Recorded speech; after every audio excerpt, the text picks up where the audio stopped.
বৈষম্য বিরোধী ছাত্র আন্দোলন চলাকালে রাজধানীর নিউ মার্কেট এলাকায় দোকান কর্মচারীকে হত্যার অভিযোগ করা মামলায় সাবেক প্রধানমন্ত্রীর বেসরকারি শিল্প ও বিনিয়োগ বিষয়ক উপদেষ্টা সালমান এফ রহমান এবং সাবেক আইনমন্ত্রী আনিসুল হকের 10 দিনের রিমান্ড চেয়ে মঞ্জুর করেছে আদালত।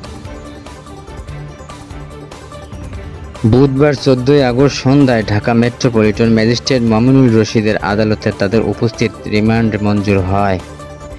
এর আগে রাজধানীর নিউ মার্কেট থানায় দায়ের করা একটি মামলা দুজনকে 10 দিনের রিমান্ড চায় পুলিশ।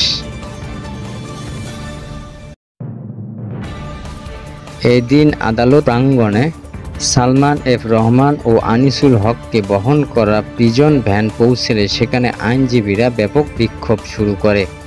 পুলিশের প্রিজন ভ্যানের সামনে চড়ে ভুয়া ভুয়া স্লোগান দিতে দেখা যায় আইনজীবীদের। ডিম ছুঁড়ে মারা হয় তাদের বহনকারী গাড়িতে। স্বরাষ্ট্র মন্ত্রণালয়ের জননিরাপত্তা বিভাগের সচিব জাহাঙ্গীর আলমকে বাধ্যতামূলক অবসরে পাঠানো হয়েছে। আজ বুধবার দুপুরে জনপ্রশাসন মন্ত্রণালয়ের একাধিক দায়িত্বশীল সূত্রে গণমাধ্যমকে এই তথ্য নিশ্চিত করেছে।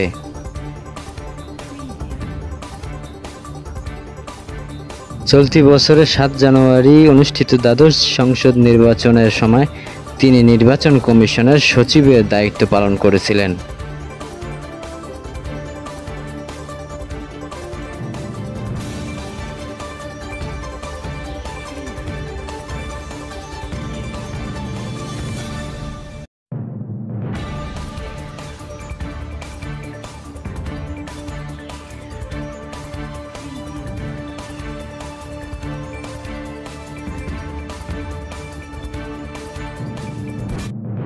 রাজধানীর উত্তরা থেকে 2015 সালে এক আইনজীবীকে অপহরণ করার অভিযোগে সাবেক প্রধানমন্ত্রী শেখ হাসিনা, সাবেক স্বরাষ্ট্রমন্ত্রী আসাদুজ্জামান খান সহ 5 জনের বিরুদ্ধে করা মামলা এজাহারি হিসেবে গ্রহণের নির্দেশ দিয়েছে আদালত।